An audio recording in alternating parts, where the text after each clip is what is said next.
Good evening, everyone. I'm Lisa Chikala, the Executive Director of OMPA, as my lower third would suggest, and I'm here to welcome you to OMPA's annual Showcase and Awards Show, presented by Comcast and Pacific Ribbon Lighting and supported by Kerner Camera. And it is so great to have all of you here tonight, even if it's in the virtual space. I can feel your presence. But please make your presence known. Shout out in chat, say hi, let us know where you're tuning in from. We were just having some fun in the virtual green room just now, so it can be a lot of fun to communicate and chat and use this space to shout out your colleagues and recognize those who you'll see tonight. We want to hear from you. Also, a reminder, we'll be recording. If you happen to step away or if you want to share this with colleagues, it'll be available on YouTube right after this. And now I'm delighted to introduce you to board member and the Showcase Committee Chair, Ime Atuk, who took the lead on tonight's event and will be your host this evening. So welcome, Ime. Hello, everyone. Welcome to the annual Showcase and Awards. Thank you for being here. As Lisa said, I'm the chair of this event, and as of this morning, the host. Many of you saw Adam Posse's name, amazing comedian, on the flyers, but he came down ill this morning, and so that email came in, and just want to wish him well at home. If you're watching, feel better, and so y'all stuck with me. I was the next best option that was available, so I promise we'll have some fun and make the most of it. This was going to be an in-person event, was our hope initially, but as you know, the world's been changing and we're dealing with the pandemics, and so we felt the best way to get together was virtually. And so we are going to have as much fun as we can, show love, blow up the chat, connect with people, and we're going to have a good time and celebrate our industry tonight. Speaking of our industry, what a year we've had. Navigating through the pandemic, we rode the wave down, learning to deal with social distancing and shutdowns and slowdowns. We rode the wave up with vaccines and the promise of a brighter tomorrow. Then we got hit with the Optimus Prime variant and trying to figure out if it was worse or better than the Decepticon variant. Things were always transforming. And to that, we have an amazing video from Nisha Burton that just kind of speaks to some of what we dealt with, because the whole time what we did do was we kept creating and we kept creating together. So let's check out Nisha's work as we kick this thing off. These last 2 years had plenty of challenges. From Zoom fatigue to putting on a good face and being tired of it, to feeling burned out and uninspired. But on the other end of that lens were so many possibilities of creating and exploring augmented realities, birthing new visions into the world, finding new mediums to tell stories and create from. It's like the deeper in we were pushed, the more opportunities we had to grow and expand. Even finding ways to safely come back together, like VR film festivals. What's coming next? I think we're figuring that out together, and I look forward to creating with you.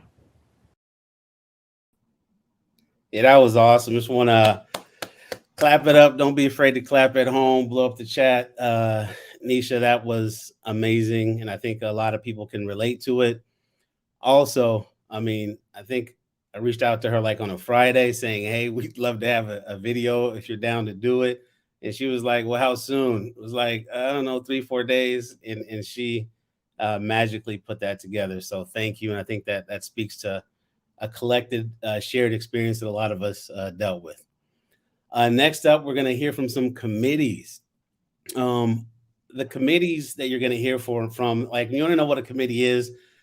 These are people who take a few hours a month, maybe 5 hours, and sometimes just help shape this organization. And so if you hear them requesting for your helper to get involved, just know the commitment is like, it's 1 or 2 times a month, but it's not a lot of time, but it makes a huge difference. So I'm excited right now to introduce the executive committee, amazing, hardworking, passionate, intentional volunteer group who's on the screen now. So I'm going to fade to the back and let them take it away. And thank y'all for doing what you do. Thank you so much, Ime. I'm going to start. My name is Patty Brebner, and Ime, awesome. You are a man of so many talents, and I can't believe you're hosting this, but I'm not surprised, and I'd have you the host of any event I was doing. So just like, we'll catch up on that later. I want to start, I guess, by saying, first of all, thanks to all of you for coming, the community, for your support and your commitment to this industry. And thanks, of course, to everyone who made this event possible. We all know it's not as easy as it looks. So I am part of the executive committee. The executive committee is charged with executive level oversight, ensuring we fulfill the mission of the organization, as well as the financial health and long-term business planning for OMPA. So on one of the slides, you'll see I'm just going to kind of restate the mission for the organization. It's to build community and advocate for a thriving and equitable ecosystem for arts, media, and production creatives in Oregon. So the mission hasn't changed, but of course the industry and the community is and will always change. And we want to ensure our executive oversight is ensuring that OMPA is not simply reacting to or chasing opportunity, but changing, leading it, driving it. So OMPA needs to evolve to match our industry clearly, and will always need to do so. Our community and what it means to be a production and creative professional here and elsewhere.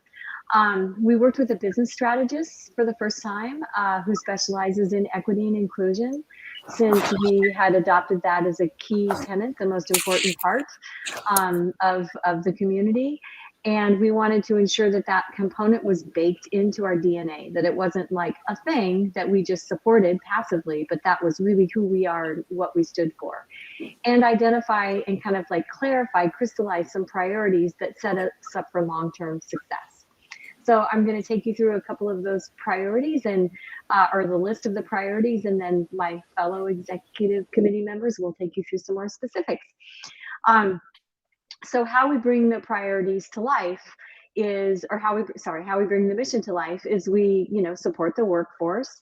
We're rethinking culture. That's everything from protocols, resources to help, stop things that are wrong with the industry, fair and living wages. We engage the ecosystem, the entire ecosystem, ancillary and complementary businesses, and we grow the organization. Of course, you'll hear specifics about all of these from my fellow executive committee members, but we have done a lot of work as a committee, and I'm really proud of that work. We've done a lot of work as a board and as a community through the committees. It's super exciting. There's already been impact, but more importantly, I feel like we have a good strategy and very tangible things lined out that will set us up for long-term success.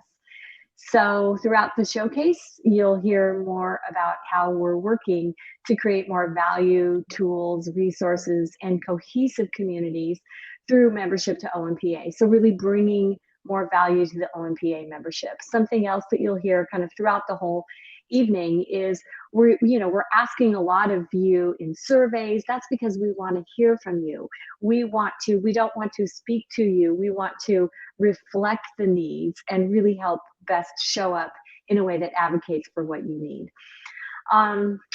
In addition to the business and equity strategists, we're working with brand experts to put a sharper point on defining our values that better captures the fiercely independent, loyal, and creative zeitgeist that is our community. So with that, watch for that. That's really exciting. And with that, I'm going to turn it over to Annie, who will take you through some of the priorities. Thanks, Patty. I'm Annie Tunsiangsum. I'm a co-founder and EP of Actual Industries. I love the EC. Thanks so much for all you're doing. And thanks for the shout outs from the chat for our work too. So I'm not the best at talking from slides, but I'm just gonna go for it.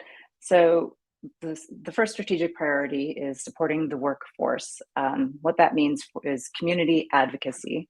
That comes in the form of like me as a corporate and commercial producer in my past. I remember pointing to the OMPA and saying like, hey, you wanna know how to calculate overtime? You wanna know what our kill fee policy is? Here's what we have as a standard that's published as like within the Oregon Media Production Oregon Media Production Community. So setting protocols, policies, standards, and time of COVID, that's so key is understanding not just what we're doing within our own community for safety, but also understanding connecting to unions and studios and what are best practices in the larger context of media production. Government advocacy is another one, connecting to our legislators, legislature, the Oregon Film Office, representatives, senators. I've learned more about civics being part of the OMPA board than I did in my 30 years of existence, 40 years of existence prior to that. And I always, it's such a thing to go, hey, I remember in 8th grade learning about this and now putting it into practice. You'll hear more about HB House Bill 3010, where watching a bill come to life from an idea for the community is the coolest thing. You'll hear more about that tonight. But yes, and Government Affairs Committee will talk about more about that too. The OMPA is our professional organization. I feel like we should take a moment to go back to what is the mission statement? We as the EC live and breathe it in our meetings, but it's, I hope I get this right, to support a thriving and equitable, we added equitable in the last couple of years, media production community. And I'll be speaking about the second point. I'm kind of skipping around, rethink culture, who is our community and who is our organization? How much access do we have within that community for people to get at, a lot of these policies, shape it, hear the voice, influence it, be connected to your legislature. This is a professional organization. This is one way where it's we define who our community is, and all of us who are part of the OMPA can create that together. That's something you'll probably hear a lot from me and my fellow DEI committee members, and probably throughout the board, actually. We're a hub of industry news and resources. That's the jobs email that many of you, I'm sure, know, read, contribute to. Maybe you've gotten a job from it. If so, awesome. You'll see that continuing. And then other connections, with the pandemic, we're doing the best we can. And these virtual events are the best, I can't believe I think we were saying this just a little bit ago, I haven't met so many of the people on the board that I've worked with, especially the new members that joined in 2021. But someday I hope to shake your hand and give you a hug, and especially all of you that are out there. In 2021, what did supporting the workforce look like? It was advocacy work from government affairs, information and connections provided from the editorial and website committees. You'll hear more from our staff about that as well. And the executive committee also led the Black Creators homepage takeover. If you were part of that and you're here tonight, please put some comments in chat of if you felt that was beneficial or you personally benefited from it. But I would love to hear more ideas from our community of ways that the OMPA can offer what we have as a platform as a community to reach those underrepresented voices and creators that have, there's an elegant thought in there that I cannot pull out of my brain right now, but I'll move on to 2022 and beyond, what this will look like in supporting the workforce. We as a board voted to create a 501c3 that we're going to incubate through the OMPA. This is to launch and support programming that I'd say some of it was already in place within the OMPA, the communities of color. We have an event that we call COCO, which is the Creators of Color. Somebody help me out with COCO stands for acronym wise. This is where I knew my brain would fail me. Never mind. Okay. Historical Reckoning Project. That's also, we're going to hear more about tonight. Mentorship grants that the OMPA as a business organization can qualify or go after, but somebody's off mic to help me out. No? Off mic. Creatives of Color, Oregon. Thank you. Of course, the other O is Oregon. And then to create best practices. I feel like I'm way over my time, so I'm going to go into Rethink Culture, which is the resources and information we already spoke about, I already mentioned. COVID updates, union updates. There's an insurance plan that you can sign up for or inquire about and get quotes for that is not healthcare.gov if you're looking for that. I know I am as a business owner. It's like, hey, let's do a small group business plan or insurance plan. And resources, 501c3, I already spoke about that.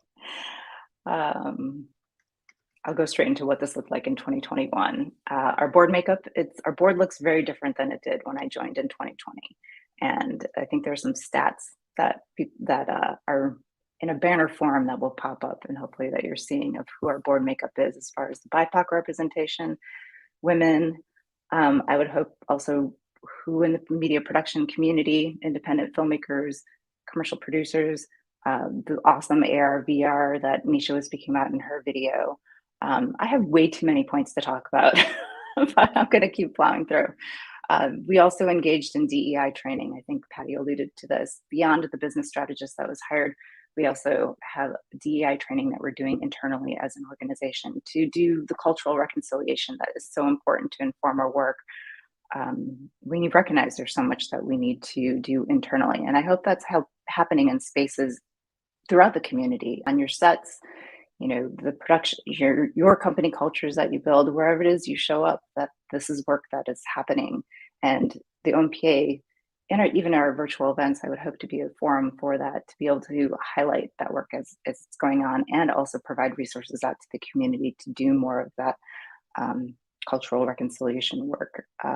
And then in our brand, I'm going to skip over that point because I feel like that's going to be spoken about tonight, but there's a lot that's happening to reflect that work that's happening in our organization. In 2022 and beyond, increasing and diversifying the membership. There's an X-Archive project that Nandini, who you'll hear from later, will talk about. It's super cool. I've started trying to learn more AR and VR, just as looking into that Minority Report world out there where, what if we go beyond the screen and we're consuming our content in this really place-based storytelling where you're just encountering it. Super cool stuff. And that's happening in our community in so many spaces, the virtual production that's happening out there. If you haven't heard about it, or if you're creating in your bubble, get out of the bubble and talk to other people. The OMPA is a great space for that. Our listing, I think many of you probably tonight are thinking about having a listing. There's going to be so much more you'll learn about. I think Nisha's talking about that in the website committee. And then continuing to update our industry standards and guidelines that are value driven. I know that's my favorite part of doing the work I do, is putting the values into my work. I know that there's so many out there who do that. So I'm going to stop and turn it over to Jason. Thanks. I'll let Nisha take this section about engage the ecosystem. Yeah. Oh, sorry about that. No worries, no worries. So, Annie, that was a great lead into engaging the ecosystem.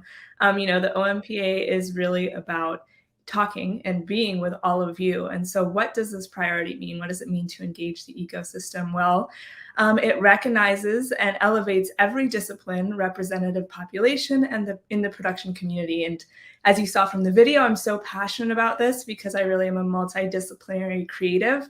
I work in the VR field. I'm a filmmaker as well, and a graphic designer, and so much more. And really, as the OMPA grows and thinks about other ecosystems that we can engage, just to bring together the community more and more, and to solidify all of the media producers within Oregon. So it also looks like news updates, and you all are probably really familiar with that. If you've been an OMPA member for a short or long time, you've been getting our news updates, and really it's about keeping you informed about what's going on within the community, both the organization and at large.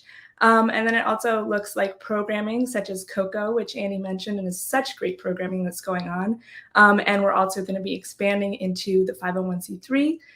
Keep your eyes out on the news updates for more about that as we progress with it, because really exciting things are coming for that soon. So what this looked like in 2021 was that we had a dialogue with the community, and we sent out a priorities survey.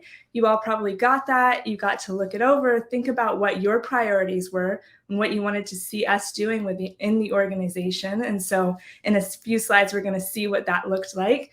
But also, one small example, I've been the website committee chair, and what we did is we thought about the listings and how to expand the different categories that were available within the listings. Like I mentioned, I'm in the immersive tech world, and so thinking about what types of positions are available in these emerging fields of technology, or these adjacent fields beyond just traditional video and filmmaking. And so looking ahead to 2022 and beyond, we are going to be developing even more formal partnerships with various communities within and outside of the OMPA, and we want to find meaningful ways to engage the community in a dialogue. That's really what we were doing with this first effort of having the priority survey, but we want it to be a conversation. On the EC, we're doing the work that we're doing, but really what I've appreciated this first year being really involved with the OMPA is how much of a dialogue and conversation it is. It's no one person making all the decisions. So you'll be seeing a lot more of that, a lot more opportunities to inform and help shape our culture and our ecosystem within the organization. And we, with that being said, really welcome more participation in the committees. And you'll be hearing that throughout tonight. But really, what we're looking for is to hear from you, to have you participate and join into the committees that are interesting to you, that are in your field house. I'm a website designer is one of my things. And so when I heard the website committee, I was like, oh, that's the perfect fit. So you can find where you uniquely plug in. And it's the community that shapes this organization, like I said. So the more you engage with us, the more you engage with our ecosystem, the more we'll all create and grow together. So we can go to the next slide, where we're going to see and you did see it when Annie was talking as well, but the survey results and who is voting. And I think just to take a moment and see that it's really awesome that we have traditionally underrepresented groups within the Oregon media production areas that are voting and that are being engaged. And that's something I've really appreciated, seeing the efforts of the OMPA moving towards more inclusion. And so I think the survey definitely reflects that. And then let's see the next one as well, the next slide.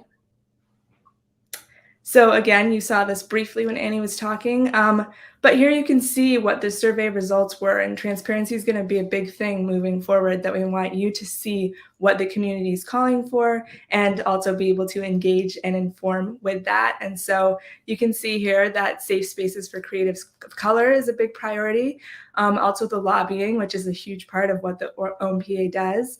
And then the directory, which I'll be talking more about as we get to the website committee conversation, job opportunities and professional development. So you can really see here, we've listened to what you submitted in the survey results, and we're working towards incorporating and building up more and more of those things. So if you feel like something's missing here, please engage with us. Let us know what you want to see the organization doing moving forward. So that's all for me. And now I think we will hand it over to Jason for the next point.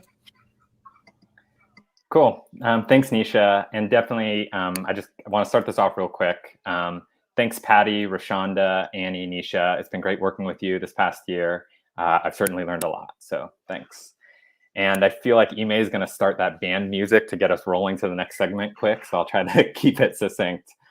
What we wanted to do is verbalize the fact that a priority of ours is to grow the organization. I think that why that matters is if we grow the organization, it supports everything, all of this that we're talking about that we do. So putting it out there, we do want to grow. That doesn't just mean expanding the membership. I think we do want to expand the membership. We also want to expand the reach and our audience who pays attention to us and maybe not directly members. And I think an important part of growing the organization is developing internally and how we bring just a bigger, better value to the folks that are members. So those all ladder into this priority. I think you'll see more throughout the evening, all the hard work that the committees are doing and have done in 2021, and how we're building on that. So yeah, I think that growing the organization, what that means is we want to increase membership, increase volunteerism. We really want to put a concentrated effort into exploring new programs and new revenue opportunities. I think that that's what evolving as an organization means. And certainly, like I mentioned, increase our reach. So with that, Rashonda, take it away. Hi, everyone. My name is Rashonda Brooks. I'm with YGB Portland and also Open Signal Labs. I just want to come on to say once again, thank you to all of the EC. We can't do this without a team effort. And I want to reiterate also what my other EC counterparts have said, like being a part of this membership helps grow our community. It helps us understand what's going on within the Oregon media production realm. And as we've been asking, and as we've been championing, as we've just been putting it out there. We can't do any of this work without you all. So being a part of the membership is, yes, it's not just about the job board. It's not just about growing our position. It's about being able to work with people who want to continue to do the work here in Oregon, and also wants to see things grow. So we continue to just reach out and ask, and without you all, we can't do this. Coming onto the board was all of it was very new for me, and I've been able to get a little more access and reach that I don't think that I would have been able to do just on my own. And this board has really just been able to like support me as it's reciprocal. And I just really would like to be able to see more people that look like me be a part of this work. So it's more than the board. There's so many committees as has been expressed. There's government affairs, there's nominations, there is the DEI committee. There's so much that you all can do, and we just would love to see you, love to have you. And no pressure, but there's always opportunity. Thank you all. Thank you, Ime. Thank you, everybody. That's it.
Yo, that was hot.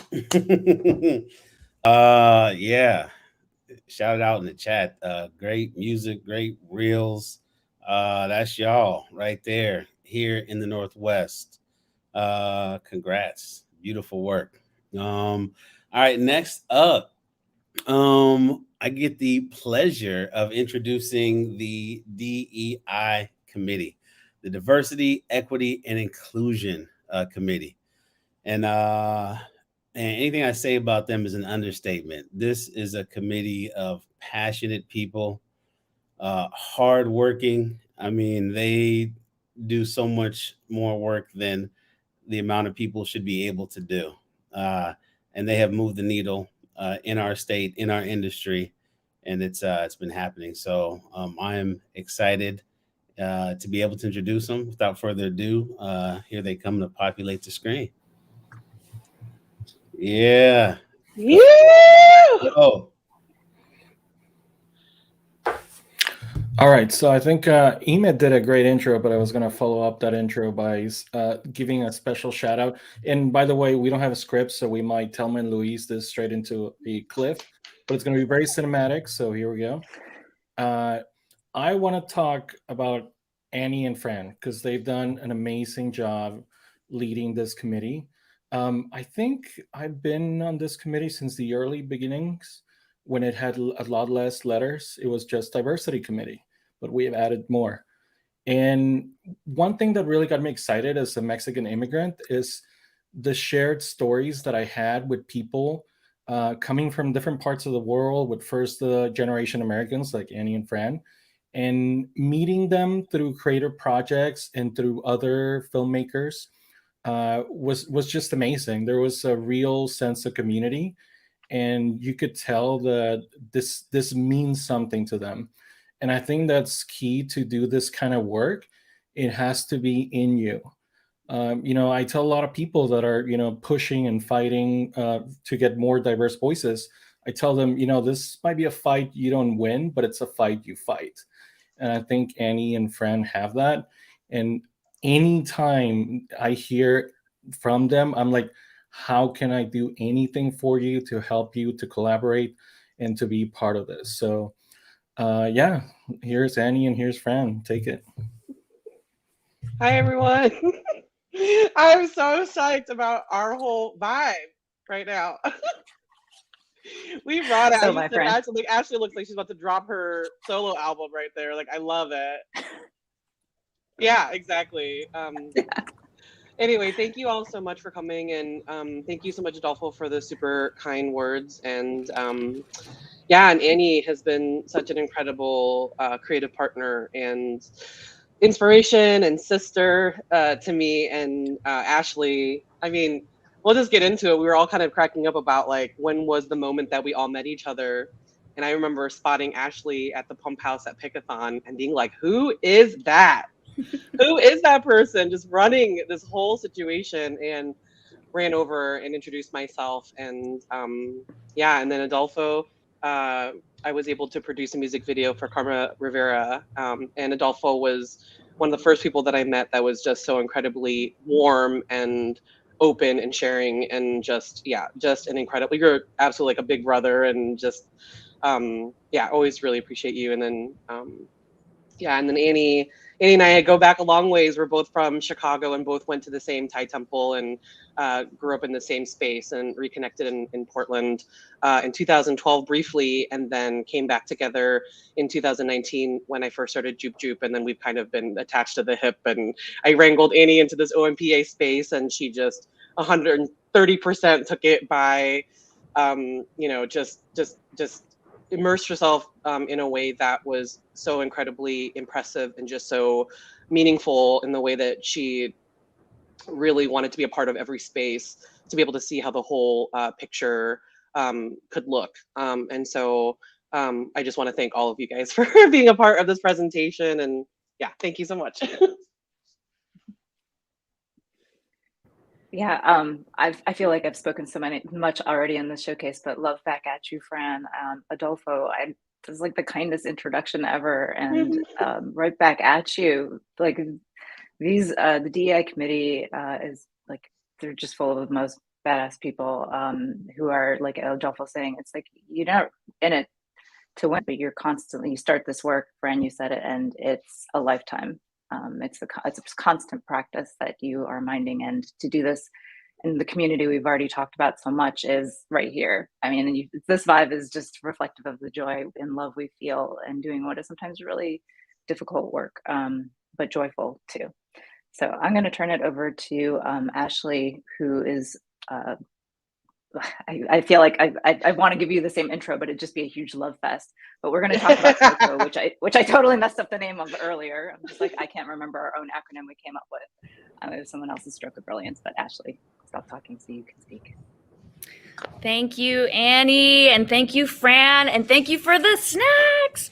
Yay! I sent everybody snacks. Yes, so kind. Thank you so much. It's great to be here. Yes, hello. My name is Ashley Song. I am a co-founder of Desert Island Studios. I'm actually in the studio right now. We are a mission-driven studio that is BIPOC owned and operated, and we focus exclusively, pretty much, on narrative and documentary work and supporting and providing resources and accessibility to underserved creative communities. It's been really fun being in the OMPA. My entryway was actually through the DEI committee. I co-chaired the incentives subcommittee with Dawn Jones Redstone, and got involved with the COCO events as well, which I'm sure it was talked about earlier, but it's a wonderful space for creatives of color to just be in a safe space where they feel like they can express themselves, talk about the industry, talk about any obstacles they're experiencing, help each other out. And yeah, it's been really fun. I'm going to kick it over to Adolfo, who has been in the studio as well and is just a wonderful colleague and co-creator. Unmute your mic. I have double mute to keep everything safe, so here we go. So one of the things I wanted to talk about is the event that I hosted for COCO, and it was a showcase of DPs.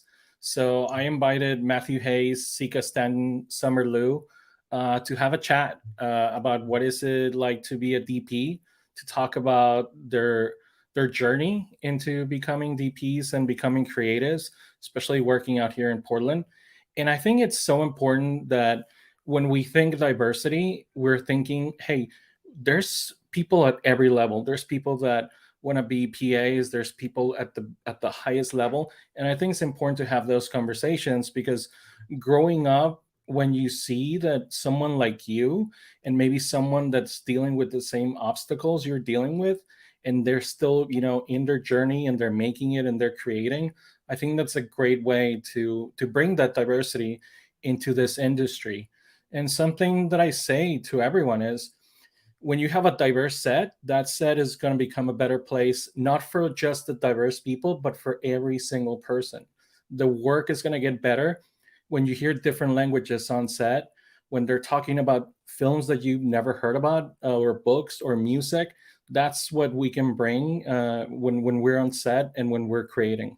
So I'm looking forward to hosting and supporting more events like this, where we can bring in diverse gaffers or set designers or directors to keep having those conversations and keep showcasing that we have really talented people out here. So I don't know who's next. Who's next?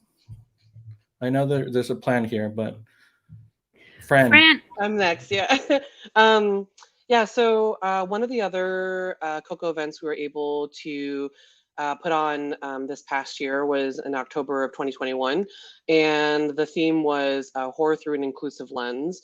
We were so lucky to be able to work with Summer Martin on the concept, and teamed up with our friends over at Monstrous Femme Films. And shout out to Emma, who's helped out with this particular event too. So shout out to you, Emma. And we basically presented a panel with director Summer Martin, Megan McBride Sanchez, and Aaron Isaac Vasquez. And we talked to them about their unique experiences that influenced their stories. And the project was also was funded by RAC as well. So we're always able and looking, always looking for support in any way. So if any folks out there have grants that they think that would fit in with the kind of programming and the stuff that we're doing around COCO, please send us, send us those links. And if you're wanting to support us by sending some sponsorship money or anything like that, so that we can keep funding the work and paying the panelists and the producer to be able to keep working on these really amazing events. Yeah, that would be really cool. But yeah, hopefully, if anybody wants to host a COCO event or has any great ideas, we're always always willing to take some ideas and collaborate and work on great workshops and things that can help everyone. Yes, in 2022, just want to say that what you have to look forward to as COCO event programming is one for if you are interested in the voiceover work or becoming a voiceover actor. Adrienne Livingston, somebody from the community who stepped up and wanted to put on an event like this and share her expertise. She had problem finding a mentor of color when she was starting out. And then also a second part of our grant writing workshop that will be specifically geared towards artists and grant writing, which I think is a really exciting one. So just wanted to also just say that's like that community, it's for all of you. And I realized that we forgot to also introduce that Adolfo and Ashley, our newest OMPA board members. So not only are they incredibly active DEI committee members, they are wonderful. So thank you for all the efforts for that specific programming. Scene, I think was the next thing, Fran, and I know we have to kind of tighten it up, so I'm rushing a little. Yeah, totally. So one of the amazing projects that we've been working on, probably started about almost a year ago now, is a project called Cinecine, which is ideally, obviously, during the in the day of COVID, we're trying to think of a really safe way to still be able to bring people together. And the idea was that we wanted to do a mobile film tour that would be projected outside with the aid of mobile projection unit. And because we've kind of come in waves in and out of Delta and Omicron and everything going on, we've had to kind of like pivot back and forth. But Cinecine in the end is about curating shorts from underrepresented filmmakers from around the state of Oregon. And this project is really special in the idea that we're able to reach out to all different kinds of communities, including more of the rural communities around Oregon. I know that there are people that make art and make film out there too. And, you know, as Portland as the hub, we really want to bring our reach out to those spaces as well. Moving forward, we are going to do like a little pilot version of Cinecine, hopefully in April of 2020, so this year in a couple months at Hollywood Theater. So keep your eyes and ears peeled for that. And hopefully that will lead to a 3 to 5 city tour in the summer. So if y'all are interested in sponsoring that event or offering support in any way, please feel free to reach out.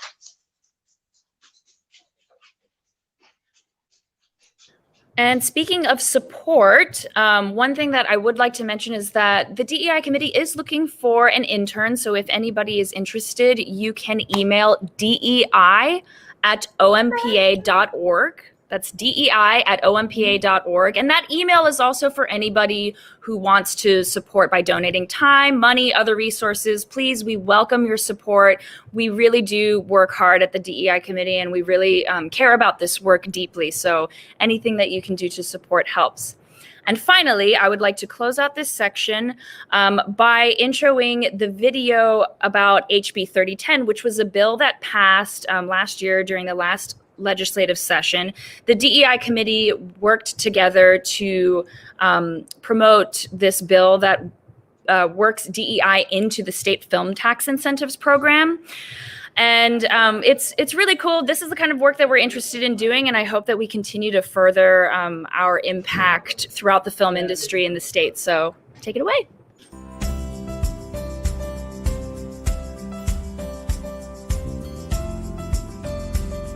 So over a year ago, a group of us were on a call through the Northwest Film Center talking about what was happening in the world. And it was initially centered around the pandemic. We saw that when change was needed, people could do it like that. All of a sudden there were industry rules, there were additional supplies. Everyone changed the way they were doing in a flash, in a way that I couldn't believe. And it made me wonder why we couldn't see that kind of change around creating greater equity within the film industry. I wondered why we couldn't have a change to the film incentive program that would have workforce diversity requirements, because I know that when you change policy or when you create law, that you get way more bang for your buck. I then called up Lisa over at OMPA, and I also called up Annie, who was the head of the DEI committee, and I asked them both if we could start a subcommittee that would be specifically about working to change the film incentive program. And they both said yes. And then I called Ashley Mellinger and I said, will you be my co-chair on this? Because I knew that she cared about this stuff and she's been doing this work We ended up meeting with Tim Williams over at the Oregon Film Office, and along with Karina Ripper and Sarah Weldon and others who were just instrumental in this process, we started talking about what it might look like to draft up a bill that could work something into the film tax incentives that had to do with DEI. Her partner in action, Ashley Mellinger, and herself just kind of burst in through the doors and demanded this change be made and started taking very clear, actionable steps to get there. We wanted to have actual requirements, like you had to hire by a certain percentage, similar to what's done in construction. But we found out that we cannot do that yet for legal reasons. We were discussing and realized that there was a real need to track the data so that we could continue to push this work and show how necessary it is and see if we make any real progress. That bill ended up getting drafted up and became what is now HB 3010, which requires folks to have a DEI policy in place when they apply for the film state tax incentives to hire equitably and hire diversely on their film crews, on their film staff, and have a written harassment policy. They're also laying the groundwork for production companies to, understand how to create a safe environment on set and to begin to look at what they're doing by having data to track it. It's setting a tone and it's indicating to people that this is something that we care about. How much do we care about it? We care about it so much that we put it into law. It's important to me because I'm a filmmaker and yes, I'm a minoritized individual, right? I'm Mexican American, I'm queer, I'm a woman. This is not what the typical production person looks like in the film industry, especially here in Oregon. But I want more people like me telling stories. I want more people like me becoming directors or directors of photography or, casting directors. I want to be able to see the world reflected in the folks behind the camera.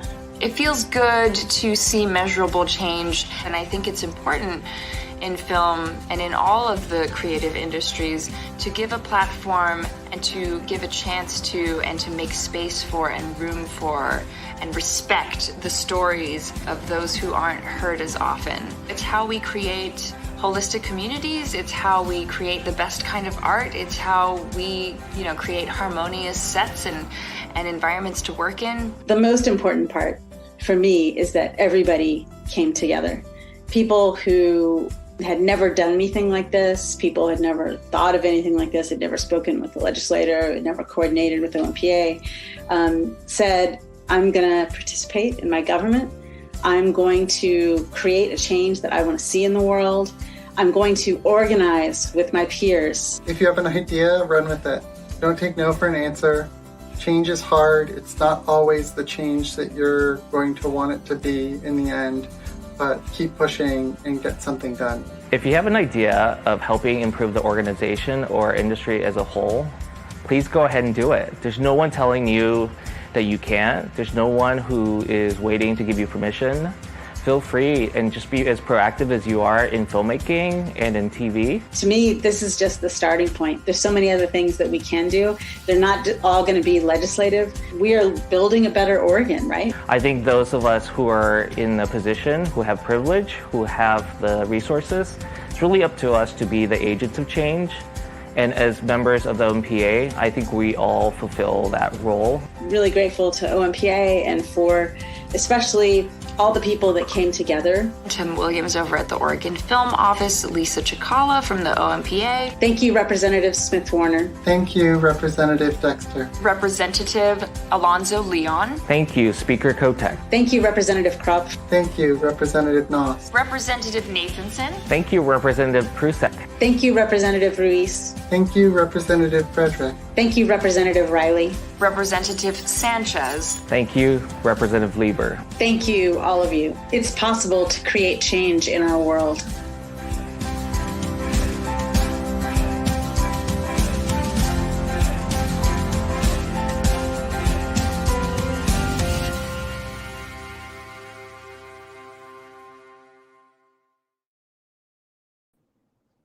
Wow. Just wow. I mean, I was fortunate enough to be on some of those Zooms with those same people that you just heard from. And I mean, this is a volunteer committee, and just want to reiterate that. I mean, more intentionality, more hard work and focus, and needles being moved by people volunteering. So this is amazing work. And if you're out there wanting to plug in, be a part of it, send an email, connect with someone, because it's happening, and I'm blessed to be a part of it and watching this industry grow right before my eyes. Perfect segue for what you just saw. Now we're going to hear from the Government Affairs Committee, which focuses on political advocacy and creating a strong and equitable industry through policymaking. So come on into the room. See David. Hola, what is Right. up? Tyler Tim's in the What's house. up, my brother? Good to see y'all. At some point, I'm going to disappear from the screen, but it is good to see your faces. It's great to see you, my friend. Great to see you, and good evening, everyone. And thanks for joining us. We got Tim Williams from the Oregon Film Office, and we have Talia Martinez, who is kind of new to our community, newer to our community. She took over for our friend and colleague Brian Lord as the head of the Portland Film Office. So welcome to you both, and thanks for being here to have this conversation about what's going on with government affairs and what we do. Government Affairs Committee meets monthly. It's a volunteer committee, just like all the committees on OMPA, and we work to support legislative actions and policies on the state level, on the county level, and on the city level throughout the state that support the work of our industry. And as you saw in the video from 2021, we were heavily involved with the efforts to rethink our culture and to include diversity, equity, inclusion in the policies of the Oregon Film Office and the Oregon Production Investment Fund, our incentive program. And we did that, and yay us, we all got together and did that. And we'll talk a little bit more about that later. But the members of the OMPA DI committee really stepped up to collaborate on that effort. And I just want to acknowledge that previous presentation, because without them stepping up with their voices, we wouldn't have had the information that we needed to be able to present to legislators, and we wouldn't have had the advocacy of individual members who were affected by policies like this. And so thank you for that. In 2021, just to highlight a couple of things, and I'm just going to go through a couple bullet points. The members of the DI committee also helped us influence the hiring of our lobbyists for 2021, and we're excited to announce that Philip Kennedy Wong is going to be joining us as a lobbyist for the 2022 session, Oregon legislative session. And then we also renewed our partnership with We Win Strategy Group, and We Win Strategy Group will help us identify candidates and potential elected officials or already elected officials that we want to continue to support that support our industry. And that's really important. And then Tim, we saw in the video, an example of OMP advocacy in 2021 with the passage of 3010. So what's going on in 2022 with the legislative session? What do we have going on? So hello everybody, and thank you, C. David. Hello, Talia. Good to see you. Very quickly, we have a very short session that starts actually on Tuesday, February 1st, and runs for 6 weeks, which is different than the 6 months of last year that we had. And we actually have as many bills this year as we did last year, but we have 1/16 of the time to do it. We have a bill in the Senate Revenue Committee that actually increases our percentages on our rebates. So right now, as some people know, we have about a 16.2% rebate on labor and a 20% rebate on goods and services. Those will both go up to about 20 and 25%. So we will have an average overall percentage rebate of 25% if it passes. And that's to make us more directly competitive with places like Washington, Utah, BC, California, and New Mexico.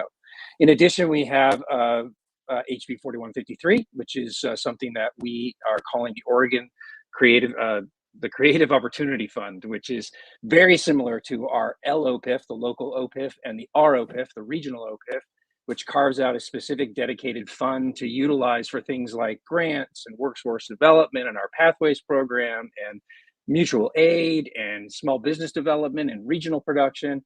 And a 2% sort of carve out of that would be about $350,000 a year. So it gives us more consistent funding on a year-to-year basis but also gives us some flexibility in what we develop going forward. So that's what we have coming up. That's awesome, Tim. Thank you. I was just sort of chastising my wife because she wasn't listening to me on her headphones, and she said there's a delay. This screw there. But I'm like, I'm on the screen. What are you not listening to? Anyway, thanks, Tim, for all you do, and for your incredible leadership of your office and the partnership that we have on. I mean, we talk every other day probably, and lately we've been on Zoom every day almost of the week with legislators, you and I and Lisa, advocating along with members for the current legislative asks that we have in the legislature. And I will say, see, David, that it would be impossible to do anything that we do without you, without Lisa, without the OMPA.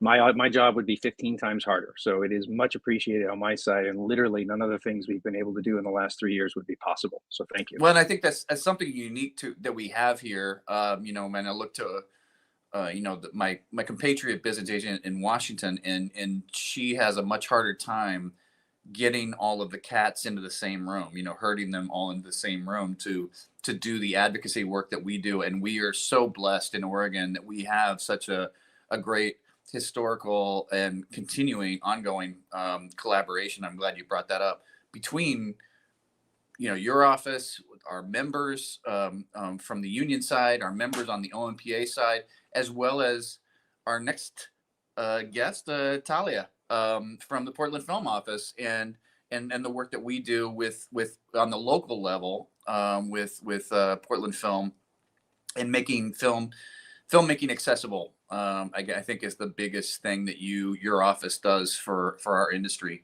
So we saw how OMPA members and other members from the digital media community came together in 2021, and we stabilized with City Council. We made a really empathic plea to stabilize the funding for your office, right? And so now, what's happening in 2022 from your perspective? Thanks, David. It's nice to see you both today, and I'm really so happy to be here. Like you mentioned, I sort of just joined the Portland Film Office this year, and I've been able to witness and see the impact that this community has had in advancing initiatives and outcomes that benefit this collective. And so I'm just really glad to be a part of this right now. It's a wonderful time, and you're all a really wonderful community, and because of the support, the Portland Film Office can continue to provide, permitting and navigation support for the industry. We offer now, additional workforce development and business recruitment opportunities to support the local talent and promote our city nationally. This year, I think we really want to strengthen our collaboration with OMPA.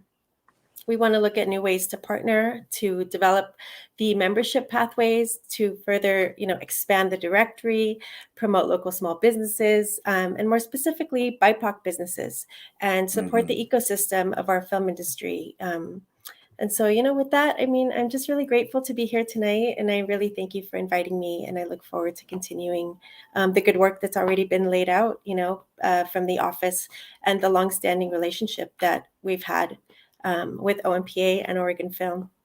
Well, I'm so glad you brought up the kind of ancillary businesses we deal with, because we do have an opportunity within our industry to not only raise up, obviously we have representatives on the board who run their own, sort of BIPOC centered or BIPOC initiated and LGBTQ businesses, right? But we also have an opportunity to reach out beyond our direct industry to the BIPOC caterer, the LGBTQ baker, whatever it is. We have this opportunity to raise those people up. The hotel that is owned by folks from those communities, and bring them into the mix. So I'm really happy you brought that up.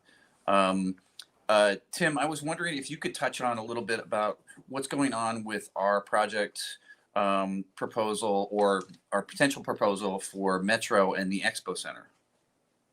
Yeah, so briefly, there's what's being called an RFEI. Am I getting that right, Talia? An RFEI, a request for expressions of interest coming out from Metro Council for utilizing the Expo Center. It's a little bit of it's both highly bureaucratic and specific and a little bit loose in what it is. And so we sort of found out about this probably about last summer.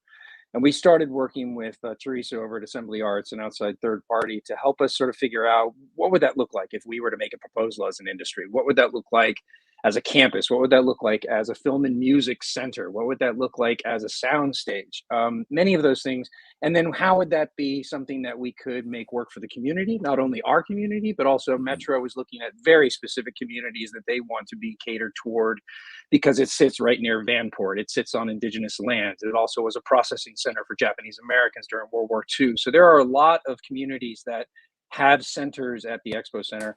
And we think that there is some really interesting ideas out there. And we're about halfway through the process of figuring out what we could propose in this RFEI process of what our industry might look like. Now, the structure of that, the investment of that, how it might happen, if we're even in the running, that's going to be something that's probably 6 months away from now.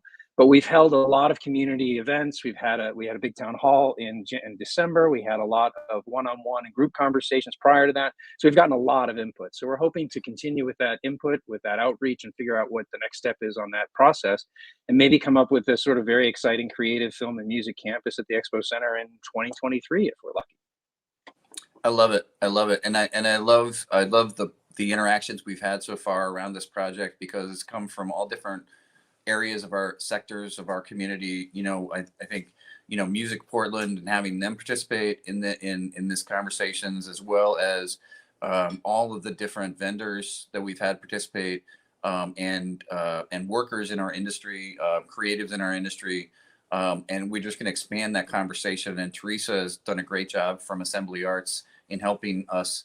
And she wasn't able to join us tonight. And I just want to acknowledge Teresa Koberstein's work on this project, because she has been great at having those one-on-one and group dialogues that have, I think, fed this conversation and will give us a lot of data to present to the Metro, which circles us back to the importance of this committee, which is that, you know, we have these advocacy efforts going out from OMPA to support different sectors and different areas where we feel there needs to be support, whether it's on the state level with legislative efforts, whether it's on the city level in supporting the Portland Film Office and in our dialogues with them, or whether it's with Metro and the county to provide important infrastructure investments that haven't happened yet. And across the country, we've seen that regions have grown because of those infrastructure investments.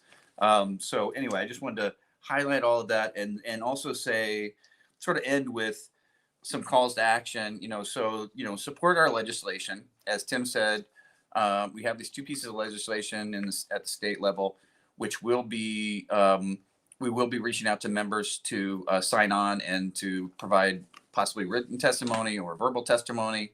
And then on the city level, we're going to be dealing with some possible budget issues, and we want to make sure that we support the city and Talia's office. And then with Metro, we're going to have ongoing conversations, and we'll be asking for, but like Tim said, the timeline is kind of elongated. So it'll probably be next year. But throughout the year, we're going to be asking for more member engagement from OMPA members. So get involved. Make sure you have a paid membership with OMPA. Make sure you have a sponsorship if you're a company with OMPA, because that funding provides the baseline for us to be able to do this advocacy work. And so together we can keep your Oregon digital media production organization and your Oregon media production community alive and vibrant. And thank you all for participating.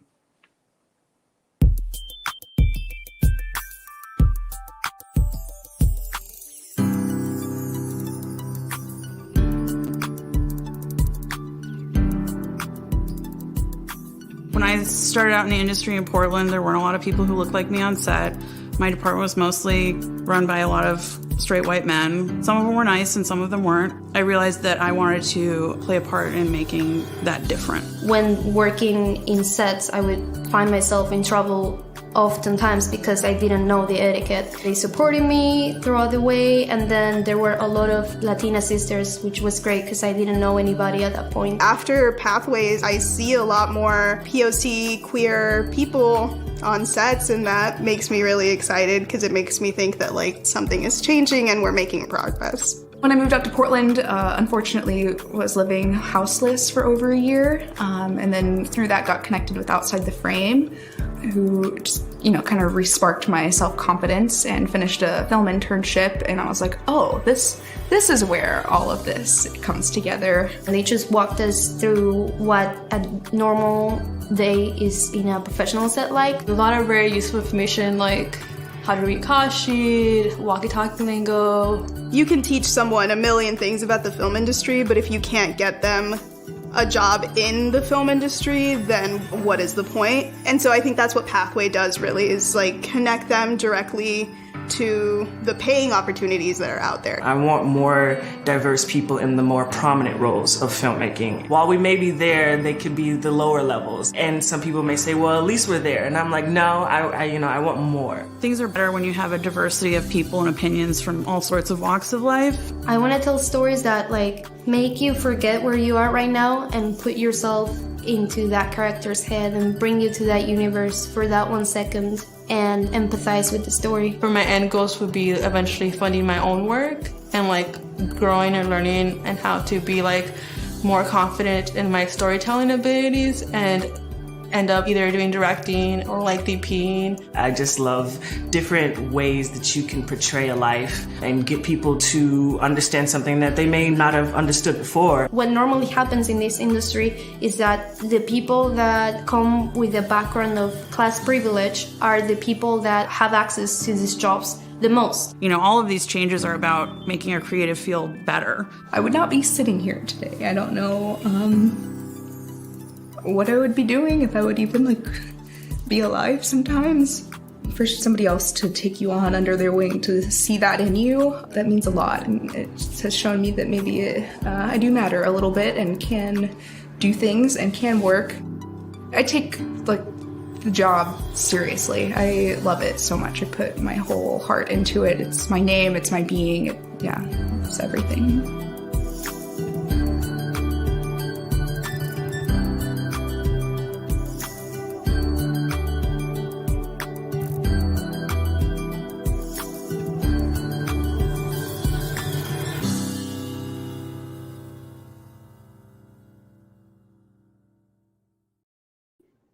Wow. That's what it's about. And that moved me, watching the lives that are affected. I've spent a lot of time on sets, and that's something that, I've always been an advocate for seeing that change. And to hear Magda Serpa, who's a huge advocate and always make sure that we hire people from diverse backgrounds, but just to watch those lives being changed and realize that that's the future of our industry and the potential of it. The more diverse it is, the better it is for everyone. It makes us stronger.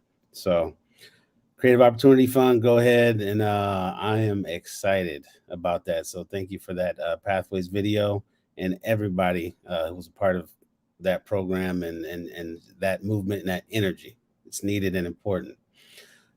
Next up, I believe I'm going to do some intros of the board members. I am a board member currently and on my way out, but I will just say that when I came here, part of why I wanted to be a board member was so that people could look up and see themselves reflected. I mean, in addition to doing the work that's needed. And it is amazing what has happened in the past couple of years.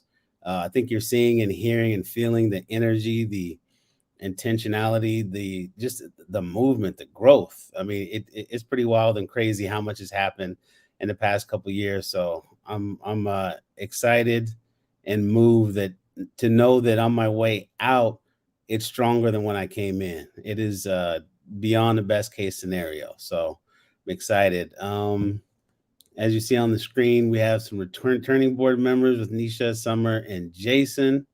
We're coming back. Courtney, Rachel, and Patty are returning as well. Noah, Magda, and Melanie are returning as well. See David, Annie, Rashonda, and Jeff all coming back as well. And Andrew is ex officio coming back as well. You can tell I'm just reading these. New board members, Adolfo and Ashley, who you heard from with the DEI committee and the dope background game. No virtual background needed for them. You've already seen how they stepped their game up virtually. And believe me, it's all around. So also new, we got Darcy, Jeff, and Michelle. I mean, we got some heavy hitters. Just want to thank you, all the board members, for your work in 2021 and look forward to an amazing 2022. All right. That worked okay reading those slides. Next up, we got a reel. We're going to see some more work from you all. So enjoy it. Let's blow the chat up. When you see your people yourself, shout it out, make some noise. You can make noise at home too. It's okay to say something. I'm alone in my office. I'm talking. So enjoy this work coming up. And at some point, I'm going to disappear and the reel will start. I'm Alicia. I'm Alicia.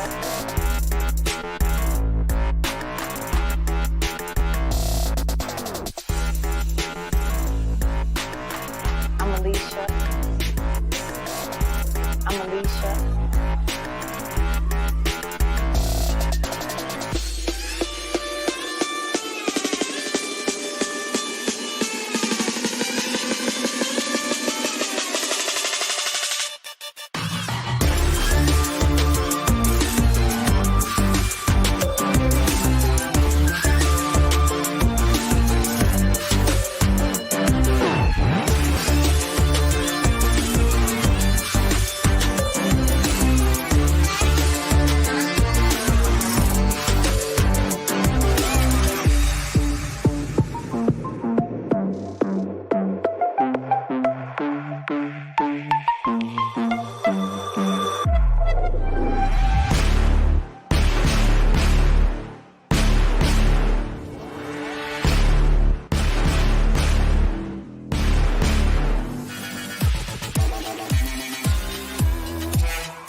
Wow.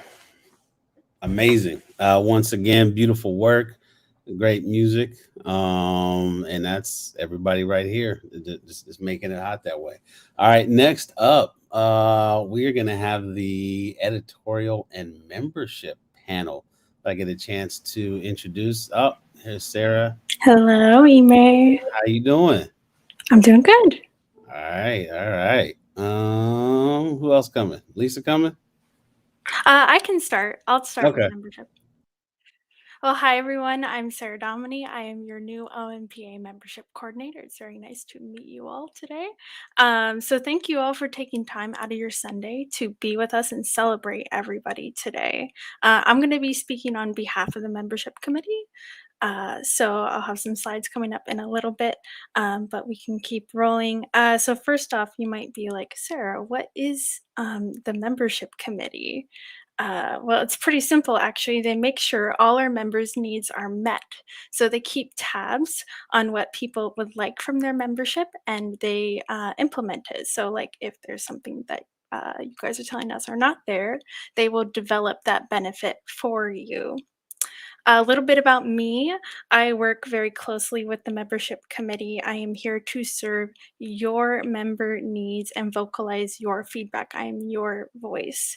Also, if you're a member, you get my very lovely weekly jobs email every Friday. So that's me bugging you every Friday. Let's see, moving on. The membership committee was created to support you, our members. So last year, they took some of your feedback and they started offering free accessible memberships to those who are underrepresented in the industry. We have been collecting your feedback in our exit survey. I've also been calling a lot of people. I wanted to chat real quick about a member conversation I had recently with Christina Fletcher. Hi, Christina, if you're here. She has been a member for 25 years, and she said, in Oregon, we create together. And that is just amazing. That is the whole theme of tonight's event. Oregon creates together. And that's awesome. So now I'm going to pivot a little bit towards some membership data collection. So you heard me talk briefly about the membership exit survey. So that is where we get your feedback. And one of the questions on there is, why didn't you renew your membership? I often hear, many different things, especially recently with the pandemic. Some people have lost their jobs or they've had to cut costs. My favorite reason people cannot renew their membership is, I got a job. Oh my goodness, that's fantastic. That's what OMPA is here for you. That's fantastic. You benefited from OMPA's work. Now let's ensure that this resource is here for future generations and in case you need it again. Your membership contribution makes this resource available. And Emma, I'm going to skip this next graph. So the membership committee is addressing your feedback and we're continuing to learn from you in 2020. Who knows what's going to happen? We need your feedback. What is the industry going to look like? We want to bring this valuable resource and experience to you, our membership. To close, OMPA wouldn't be here without your membership support. So thank you so much for your continued support. Even if you're not a member, thank you for being here. Just being here, listening to everything is amazing. Let's see. So calls to action, join our team. Membership committee currently does not have a leader. Let's work together. Join the team. Go to ompa.org/contribute right now and click the membership committee option. So now I'm going to introduce, actually, I think you've already seen her, Lisa, our worker. She has connected people. She's advancing the programs in an effort to fulfill the mission, the support, and the success of the organization. Thank you, Sarah, and welcome to the team. She joined us in August, and you can tell that she came from Southern Oregon PBS. Some of that language might have sounded familiar to you around your membership and how important it is. So I'm here to talk a little bit about our content, how OMPA is a platform for sharing information, resources, events, stories, spotlights. You can advance to the next slide and just start to show what some of that looks like. Which is stories, sharing stories about our members, the amazing people that are in our community. We did that through the Fortitude series written by David Polshock. We spotlight what these amazing people are working on via project spotlights and member news. We are surrounded by content creators. And one of the best ways to use OMPA's platform is by highlighting and curating your work. We're a platform for resources. So that's the industry standards and guidelines and the information about jobs and community events and COVID protocols. So looking forward to delivering more of that in 2022. And events. They've been leaner than they've ever been, but we do look forward to making a comeback in 2022. And we heard that, if you looked at the priorities survey, professional development is something that's important to you. So we look forward to delivering on that. Now the question is what topics, what formats, and these are decisions that lie with the editorial committee, also known as the content committee. So join today. You'll be able to work hand in hand with a team member that we're looking to hire, the content creator role, plus this content committee made up of members like you who have the finger on the pulse of what's going on in the community and what the community needs, plus a new website that's ready to be a rich and relevant platform for sharing this. Means really great things for 2022. So you've heard it before, but you'll hear it again. If you're not a member, join today, because the more we have, the more we can do. That is a fact. If you're already a member, donate or sponsor an event, and certainly volunteer on this editorial committee, because we need you and there's a lot of power in that role. I will now pause for a moment for a couple of brief advertisements.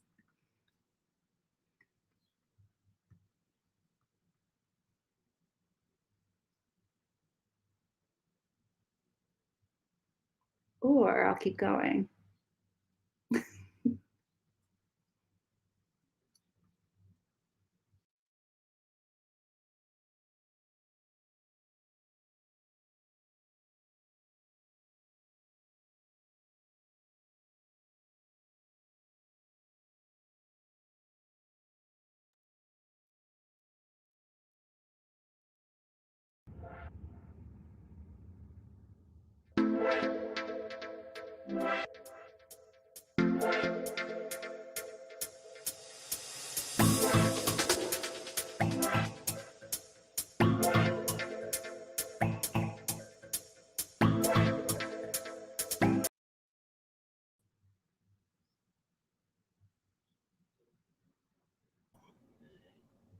Great. Hey. Hi, Ime. What's up?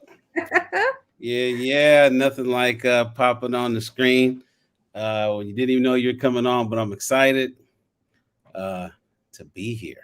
So well, I think we're going to pivot to, thank you, Ime, partner moments. So this is a chance for us to, we work with a lot of partners and we support each other's work and have a greater impact together than we can have alone, and wanted to provide a little bit of space for those partners to talk about their work. So the first one I'd like to welcome back up is Tim Williams of Oregon Film, also of the Oregon Made Creative Foundation. You heard about some of the legislative successes we've had together over the years, but wanted to give Tim a chance to talk more about their work. So welcome, Tim. Thanks, Lisa. And hello again, everybody. Just quickly, we still have a lot to do. There's still a lot of things we have to solve, and we still have to get sort of better at our programming. But overall, it actually was a very busy year. And one of the things I'm really grateful for is the return of local production. We had a lot of production going on around the state. We had shot in Salem, shot down in Silverton, a couple down in Silverton, several here in Portland, out in Bend. And it was pretty exciting to actually see that local production, after getting hit really bad with COVID, was able to come back and start shooting again. We're still recruiting and retaining a lot of projects here. We're trying to figure out what 2022 is going to look like. In addition, through the Oregon Made Creative Foundation, we also, as you heard earlier, have been working on pathways. We had a lot of great placements in the last year or so. Thank you to the many producers and the participants, and also Outside the Frame for helping us with that, as well as the OMPA and the IATSE 488. We gave out 3 Tell Your Story grants, where we actually gave 3 non-project specific grants out to filmmakers here in Portland. Very excited to do that. But more importantly, and most excitingly, just this last week, we had a Outdoor Adventure Film Grant winner, You Go Girl, out of Ashland, actually premiered at Sundance, a short film in Sundance. It was one of 50 that got selected out of 10,000 short films. So we're really, really happy about that. We're working on the Expo Center, as you already heard, but as I said, overall, we just have a lot more work to do, and we really need your help, your input, and all of your sort of support to do that. And I can't thank the people at the OMPA and their members for helping us do that. Thanks again. Thank you, Tim. Really appreciate your partnership and all that you do for the community. So we've started working with a new organization this year to elevate the really cool project that they're working on, and we've started to hear about through our channels. So wanted to bring up SETI, the Creative and Emergent Institute, and Nandini, who's the director over there, to talk about a really cool project that they're working on. Hello, everybody. I'm really sort of honored to be here. I'm Nandini. I, along with many others, am part of an organization called SETI, a Creative and Emerging Technology Institute. We're very new, but the goal is that emerging technology sort of crosses that line between art, media, and has the potential for incredible social impact. And so we have a format where we learn in this very participatory way that mixes sort of learning, research, and innovation and creation of very new technologies. And I wanted to mention a specific project, but I also wanted to mention the reason we have a lab space now at PSU, and we did a hackathon this weekend, and we're going to do a show for the Winter Light Festival next week, so come. But I wanted to mention this idea of how does one sort of engage in new fields in ways that are accessible, that provide opportunity to lead and be creative very early. And so one of our projects that we're partnering with OMPA on is called X-Archive, which is around storytelling using emerging technology XR tools. And so it's a mix. And what we do is sort of bring artists, researchers, activists, advocates together, the first set of experiences. We will learn the tools together with people, experts teaching and learning. We will make work in response. The first theme is migrations and displacement. And we're going to do stories of sort of Portland's, especially communities of color, and the stories of sort of the past of migration and displacement, present, including, in the past, we all have so many stories. We're going to be focused on Lone Fir for the first, and with one of your board members, Annie. And then we're going to be working around the jazz clubs that were demolished in the Albina district to make a highway, working on digital activism, so sort of covering up with augmented reality, murals, portraits in the Portland Art Museum, working on creating digital murals by youth to sort of make spaces safe for themselves and hopeful. But the goal is also storytelling and the process of, through the act of creation, finding people to work with, learn with, build with, but also maybe through this process, one, using these technologies in much more creative and powerful and activist ways, but also using, maybe rebuilding the tools.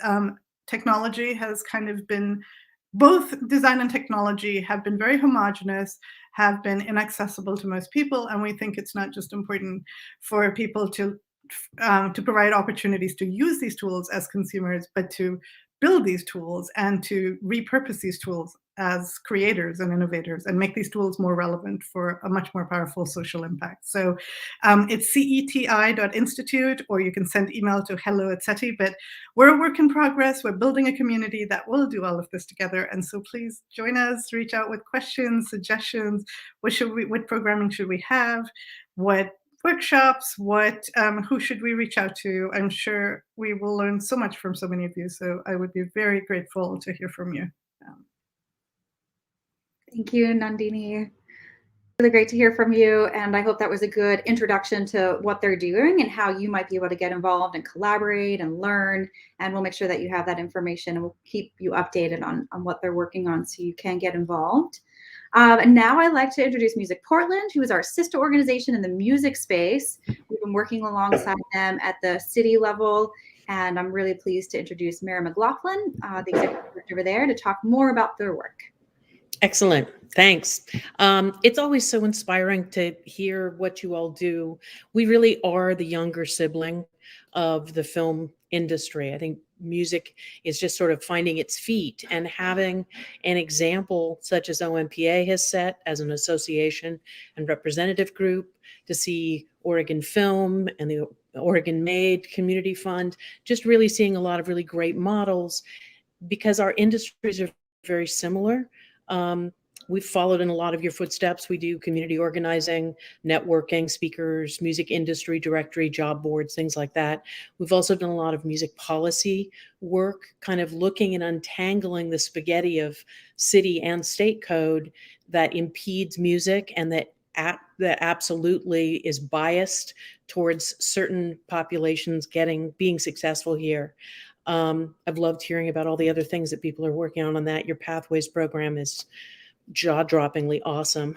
But unlike the film industry, we don't yet have those representative bodies or even necessarily the full acknowledgement of our community and the work that we do as a creative production art.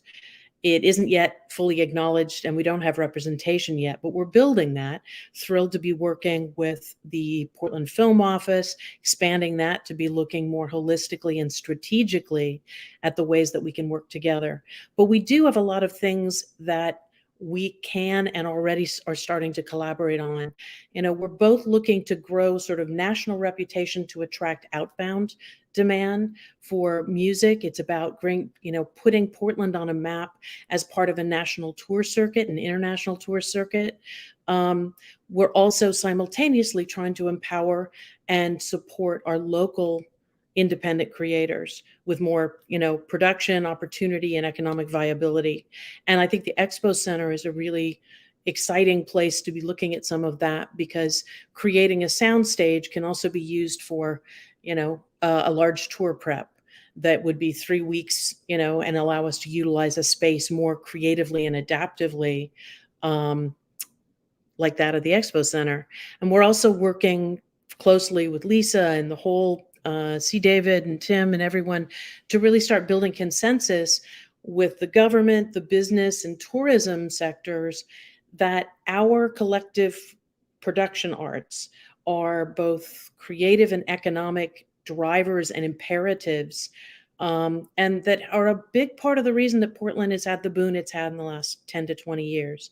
So that story continues to find its feet. And I think once it really becomes something that is just understood collectively in Portland, it's going to make everything that we do and advocate for easier. We've just finished, or are just in the process of finishing, our first year's Portland Music Month. That is a citywide, multi-venue celebration of our music ecology all through January. It was 15 venues, 126 shows, 242 individual acts. We engaged businesses who stood up and said, yes, the entire music culture is important to us. We want to support it. We had government engagement. City Hall proclaimed it. Everything we could control in the first year exceeded our expectations. Clearly, COVID meant that there were lots of things we couldn't control, but we are very eager to be talking with members of the film community to creatively think, how can we bring film to this same party next year? How can we be talking about film and music as art forms that work together and create some really exciting programming around that? So definitely we'll be working and talking about that. One thing is we do have House Bill 4048, which Tim and I and others are working on to get film and video and music, commercial music recognized as emerging economic sectors in the state. And again, that's that acknowledgement and study that gives us the data we need to really stand up for ourselves. But in balance, music and film are totally related arts. Sometimes what we do falls between the cracks of being too creative for business support and too commercial to be considered art.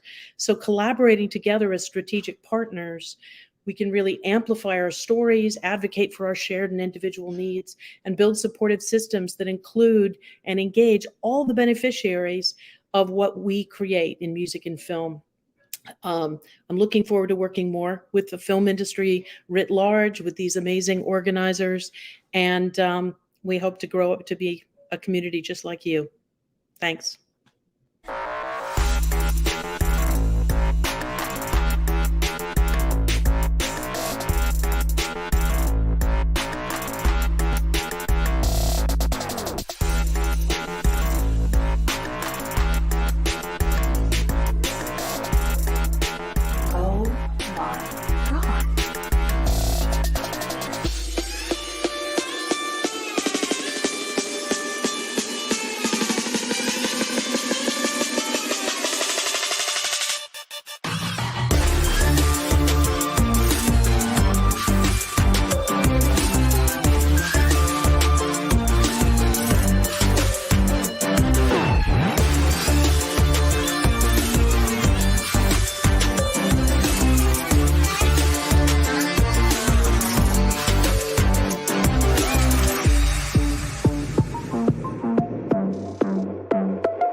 Don't put your family at risk. Keep your contact with others at a minimum. A message from the Oregon Health Authority.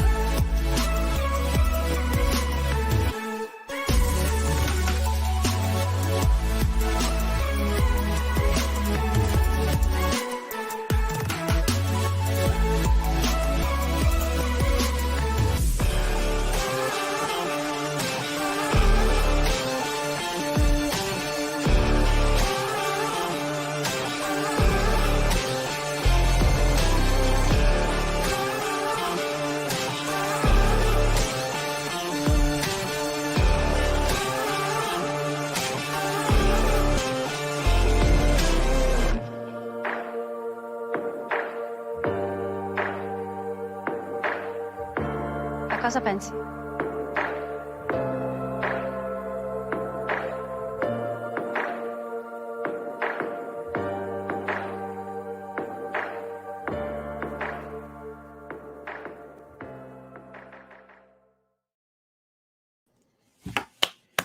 Yes. Man, I'm excited when I see that the quality of work, how much work we're putting out. Shout outs to Anthony Karras and Digi Ones you saw at the end that helped with the sound, and Anthony cut that together so beautifully. Next up, we're going to talk about the website for the OMPAs. You know, every organization, their website is a huge part of how you connect with them. And we got exciting things on the horizon. And I have the pleasure of reintroducing Nisha Burton to tell y'all about it. So go ahead and clap like you knew her since second grade if you're at home. Yeah. And Nisha, go ahead and tell us what you got. Thanks for the intro. Yeah, so excited to be back here. Again, my name's Nisha Burton. I am the co-founder and creative director of Reflective, a creative agency that specializes in immersive technologies. And I am also the website committee chair. This year has been such an amazing journey with the website committee. So I want to briefly as I can, walk you through what we've been doing and working on. And so, you know, we have the website is such a central part to the OMPA as an organization. And what we've been up to so far this year is, if you were here a few years ago, you may have remembered there was an announcement about the new website coming. And then obviously that process got delayed and postponed, and various challenges happened. So we really took on learning from our challenges and getting super clear about what we wanted in this website redesign, and really intentional about making it a great user experience and a wonderful resource for our community.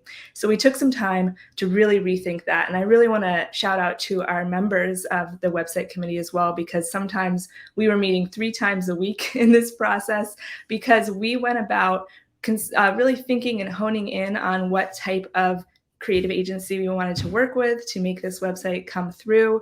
We did a whole process of a RFP, and then we also interviewed lots of companies both within Oregon and outside of Oregon.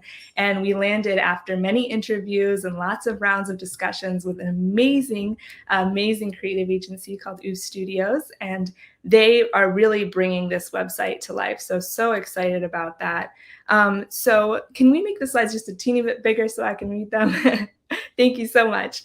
So now we're in the process of creating an amazing website with your user experience in mind. So we can go to the next slide. And in these slides, the website is not live yet, but I took some screenshots of the website that will be launched, and it's coming along so beautifully. So I wanted to give you a sneak peek into what the website is going to be looking like. So you'll see these looping GIFs as I'm going along in the presentation.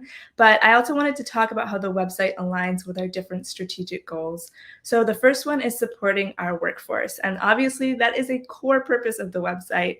It's a place where you can find the most recent advocacy efforts, access to relevant information, and information about industry resources, and also a place to make connections with others. So we're really supporting the workforce with the website, and really excited about all that is going to bring about.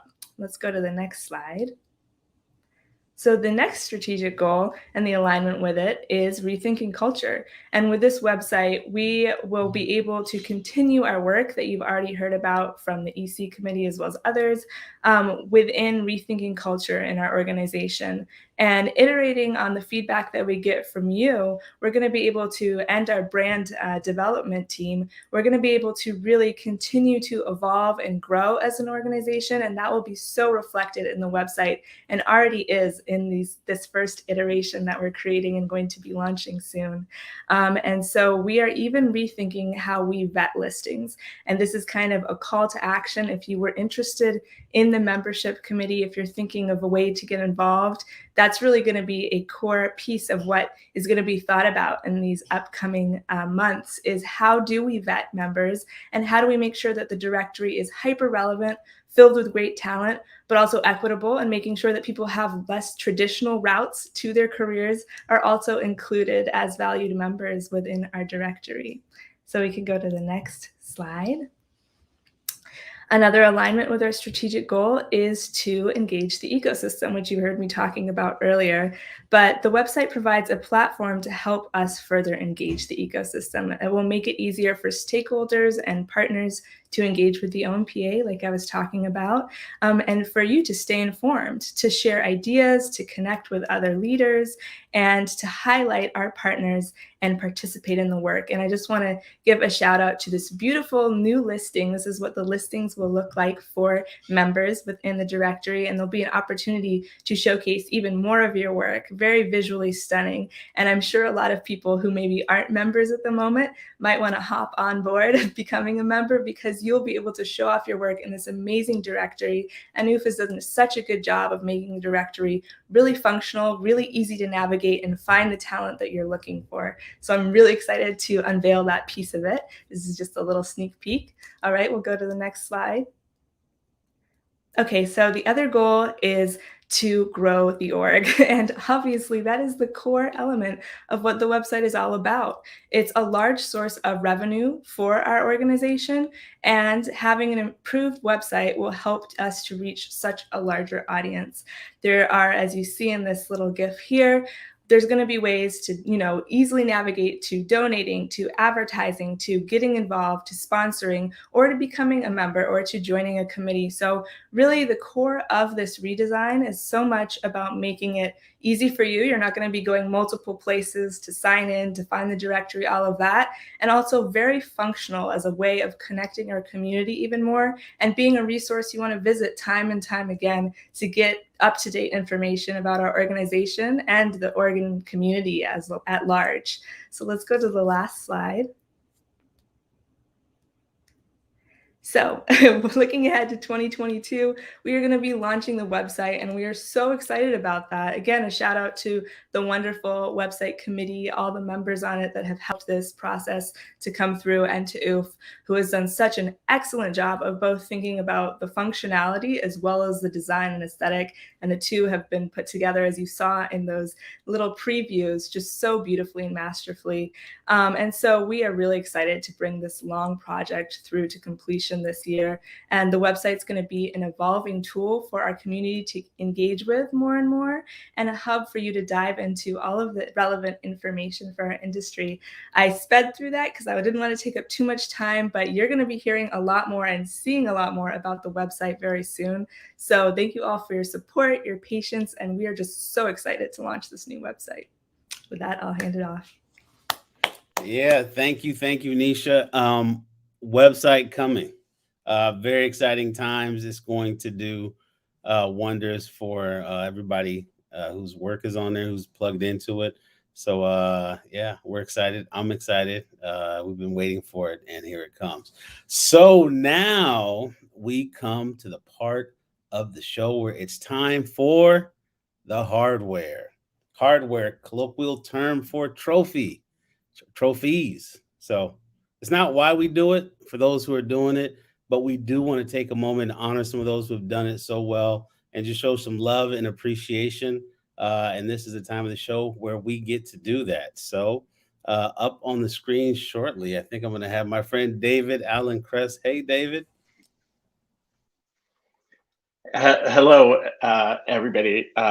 It's so exciting to see what's happening with OMPA and the direction it's going in the terrific leadership. And I would just urge everybody out there to please talk to your colleagues about OMPA and re-engaging with OMPA. You can see how what's happening, and will only get better if we have more participation. But what I came here to do was talk to you a little bit about an honoree. The production side of filmmaking is where many unsung heroes of a project reside. Anyone who's worked that side of the shop is familiar with the term. Excellence in production is considered entry level. Production is rarely acknowledged, but mistakes are rarely accommodated. This year's Award of Excellence goes to someone who's helped Oregon earn that reputation for production excellence. As a top-notch production supervisor, he's dedicated to a more inclusive workforce. He's mentored a new generation of young filmmakers. He leads by example and has been able to create that culture of excellence on all the projects he's attached to. Importantly, this year, his dedication to indie film and his willingness to step up to the producing role have helped enhance Oregon's reputation by producing one of this year's big indie success stories, the award-winning film Pig. I'm happy to introduce Stephen Wiseman, this year's Award of Excellence honoree. David Kress, thank you very much. The fact that David, you're the one introducing me couldn't mean more to me. I'm only here.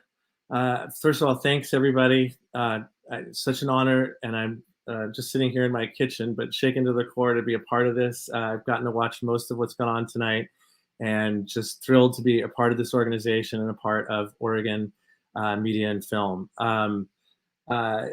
You know, thank you to the OMPA. I have some idea of how hard everybody works. I've participated in the past. I'll participate in the future. But just to reiterate what everybody's been saying all night, thank you all for your hard work. To the board, Lisa, your board, the executive committee, Ime, who took some time out of his busy week to talk to me for a little bit this week. Thank you, and for putting on this wonderful show. Tim Williams and the film office, thank you so much for continuing to make our state viable and bring the work here. There's so many people. I've been so fortunate. I moved here a little over 10 years ago and met two people who are totally responsible for my even being here this evening, and that's David Kress and Kevin Sullivan, who hired me on their TV show Portlandia, which was just getting started. And I spent about 6 or 7 years working out of the back of a U-Haul truck, which is part of what's enabled me to be a part of all this. So I'm utterly grateful. Our work is definitely amongst the harder things you can do to earn a buck, but it's among the most glory. When it works, it's just at its best, and the best people. And I've gotten to work with the best people, and I couldn't be more grateful for all you guys this evening. Kevin and David, Anish Neal, Louise Lovegrove have hired me in the last few years and made me be a part of some really wonderful things. Kyle Eaton, Jay Farrow have helped me for the last 4 or 5 years get through some real tough ones. So I've also got the hardware here. Even I know we don't do it for the hardware, but this, you guys, come on, this is a beautiful piece of hardware here. Thanks everybody so much. The OMPA is doing such great things, and I'll reiterate what David just said. Tell your friends, let's all get more involved. The OMPA only gets better and better. And I'm so proud to be a part of your community. Thanks so much. So I've been given what feels like the impossible task of trying to pay proper tribute to Annie Tongsiangsum, who is the recipient of this year's Service and Inspiration Award. I know Annie as an OMPA board member. I know her as the co-chair of the DEI committee. And I know her as someone who cares deeply about people. You know, beyond her commitment to OMPA as a volunteer, she is just like constantly seeking out ways to make the industry better and more inclusive. There's a number of people that she's had an impact on because she took the time to, meet with them and learn about them, make connections, and ultimately help them get where they want to go. And so for me, she's an inspiration because of the way, yes, that she, leads and nurtures, but because of the way that she truly lifts people up.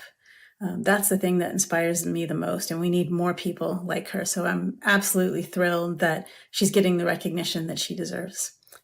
Thank you for your work, Annie. Congratulations.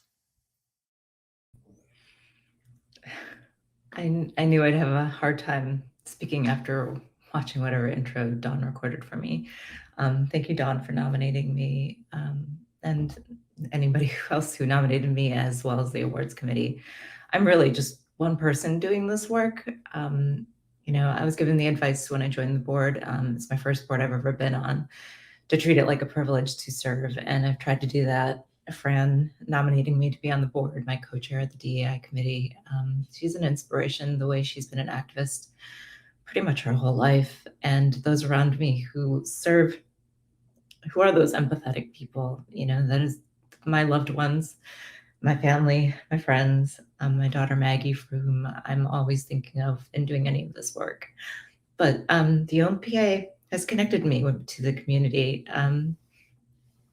And the committee, Emma, I think we've in the DEI section, I asked you to put a committee slide and we didn't get to it, but I would love to be able to show those faces because these are all individuals who do their work and their organizations and in their production community, and I admire them. And then there's another organization called DAM, which we call Disrupting American Media Now. If you go to damgroup.org, these are rad independent filmmakers. There's so many of you watching tonight too. I wish I could name them all because you are my inspiration. I say you do your work, what you create, and all of the member reels and everybody who steps up and wants to form community do that work. The Pathways video just moved me.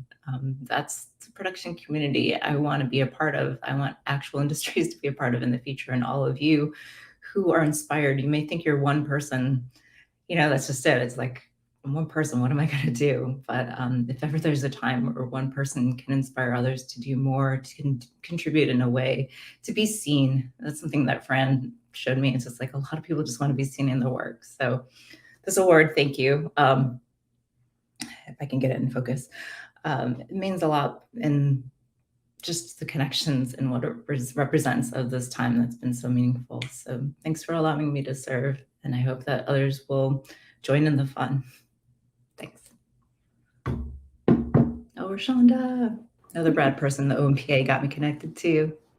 I love you, Annie. Hello, I get to present the Rising Star Award to someone that's very near and dear to me, and her name is Cameron Fall. Cameron Fall, she, her, is a filmmaker, director, dancer, and she works with the community, and that's how I got to know her. Cameron works with different musicians here in the city, especially around the BIPOC and the queer community. Her work has helped transform my life because we work very closely together. She's directed musical videos for groups like Brown Calculus, Adabisi, and Kingsley, some that are local talent here in Portland. And she also recently did a period piece, which is a web series called Dearest Ava. Cameron also is one of Open Signal's Black Filmmakers Initiative. Cameron was also part of Open Signal Lab's Black Filmmakers Initiative in our first cycle. And I'm just very happy to be able to actually present this award to her as a rising star, because her star is definitely on the rise. So Cameron, I am happy to give this to you.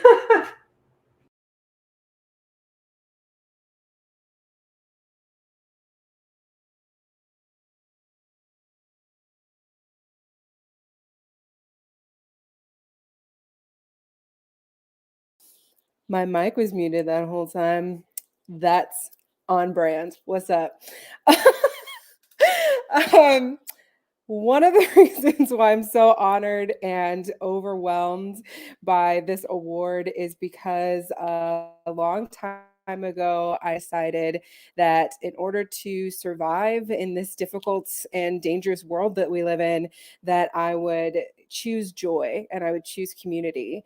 And so since then, I have poured all of my energy into building community and supporting that community, and most importantly, allowing myself to rely on that community.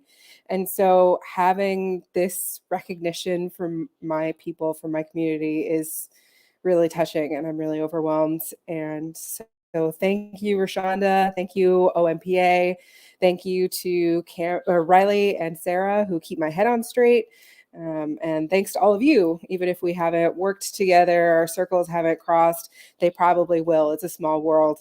And I hope to get to work together and support all of us together in the future. So thank you so much for this award. We love you. All right. Congratulations. Congratulations. I'm back now as a presenter. I get the honor of presenting the Industry Champion Award, which is awarded to someone who works to strengthen the broader media production industry through their actions. This is someone who's been an amazing supporter and a true friend of our industry in so many ways. The person who sponsored the Creative Opportunity Fund in the short session. You've heard about the HB 3010 DEI bill earlier today, but what you didn't hear was about some of the help we had behind the scenes navigating the path there and giving us some of the institutional knowledge that we wouldn't have had otherwise. This is someone who's committed to seeing our industry grow stronger and more equitable, and she happens to be history in the making herself. Representative Janelle Bynum is the recipient, and pleasure to hand her the award today. Hi, good evening, everyone. It is such an honor and a privilege to receive this award from you tonight. It's not often that I get to be in the space of creatives, and so I feel your energy. I'm an engineer by training, and so this has me in a totally different space. So thank you. I'm thrilled to receive this prestigious honor tonight, and one of my closely held values is the ability for people to tell their own stories. And one of the stories that I'm really in love with right now actually is the Netflix series High on the Hog. I'm very into documentaries and history, and so it combines all of these beautiful pictures of the history of African American food and how it has influenced American culture. So I have a deep appreciation for the craft that you all have, for the love that you bring to your work, and I'm deeply committed to continuing that. There's an old saying that says, until the lion tells the story, the hunter will always be the hero. So I'm in full support of each of you telling your stories, telling other people's stories, and helping them realize their dreams. So thank you for bringing out fantasy, reality, pain, pleasure, hope, and more hope. And to Tim, Ime, and Lisa, thank you for your commitment to art, to opportunity, and to Oregon. And I can truly say it's not going unnoticed. And rest assured that I am your biggest fan. I'm a sports mom, and it's nice to not be on a soccer field right now or a basketball court right now, but to be in this OMPA room cheering all of you on. I will continue to carry your banner in the Oregon State Legislature, and you can count on me for as long as I am there. Thank you so much for this award tonight.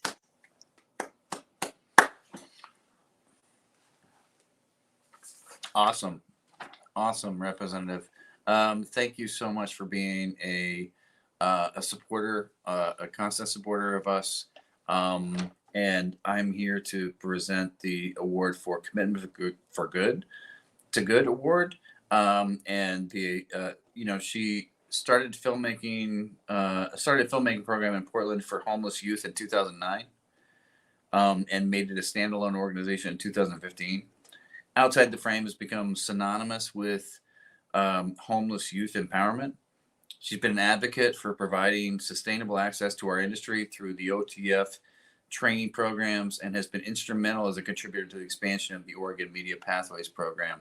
And I have to say, from a personal level, I mean, Neely has been engaged with us from the beginning of this program, and will continue to be a contributor to this program. So I'm happy to be the presenter to Neely Yosha for the Commitment to Good Award for 2022.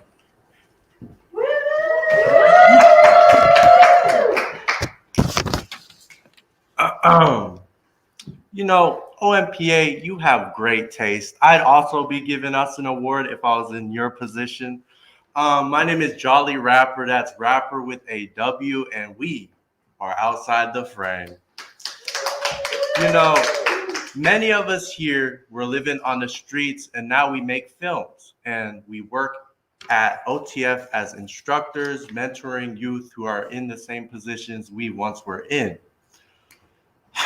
On that note, I'd love to introduce to y'all Neely Yosha, the founder of Outside the Frame. Thank you all. We all want to do good, and that's what we're all about here at Outside the Frame. And I'm very lucky, and we are all very lucky to be spending our time doing exactly that while having a blast. We're grateful to everyone that supports us in this very important work. Thank you so much. Yes, and if you want to learn more about us, please go to outsidetheframe.org. Again, that's outsidetheframe.org.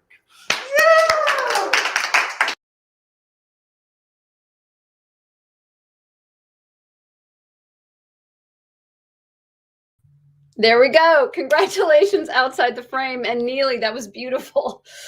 I am Courtney Williams. I am a filmmaker in Ashland, Oregon, and I am honored tonight to present OMPA's Creative Innovation Award to Nataki Garrett, Artistic Director of the Oregon Shakespeare Festival since 2019.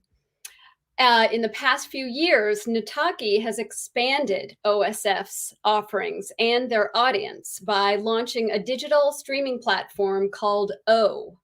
My creative partners, Ali Alea Productions and I, have produced 2 short films which will stream on O and on which Nataki is an executive producer. The second film, You Go Girl, which Tim mentioned, just premiered at Sundance and was funded in part by an Oregon Outdoor Adventure Grant. We also produced in association with Oregon Shakespeare Festival. It is wonderful and timely to have work supported and elevated by this new platform and partnership. Nataki's leadership is making a difference for the economy and the opportunities for film and digital media in Southern Oregon and beyond. I celebrate Nataki's continued creative innovation and success on the stage and on the screen. Thank you for O. Thank you for the great work. Thank you, Nataki. Hi, everybody. Oh, thank you so much. I really appreciate that introduction. I'd like to thank the executive committee and the board at OMPA for recognizing me. I spent the last 2 years pivoting to save OSF in the town where I live, or Ashland, Oregon, and to make sure that we use this recovery period to build a system that supports and centers artists. We look forward to making more films with Oregon-based filmmakers and artists, and to continuing to reflect our vision and purpose as an organization that is meant to serve the public good through expanding access to our greatest resource, which is art and art making and artists and everyone who helps make sure that the art happens. So I really appreciate this. Thank you so much for bringing me into this fold. I'm in such great company. Thank you. Wow. Inspiring, beautiful, powerful, just so much amazing work being done, and just the humanity and the love that's happening. At this point, we're going to take a moment and honor those who we lost this year. We should get time just take a moment of silence and just see the people who are no longer here with us, and appreciate who they were and what their contribution was.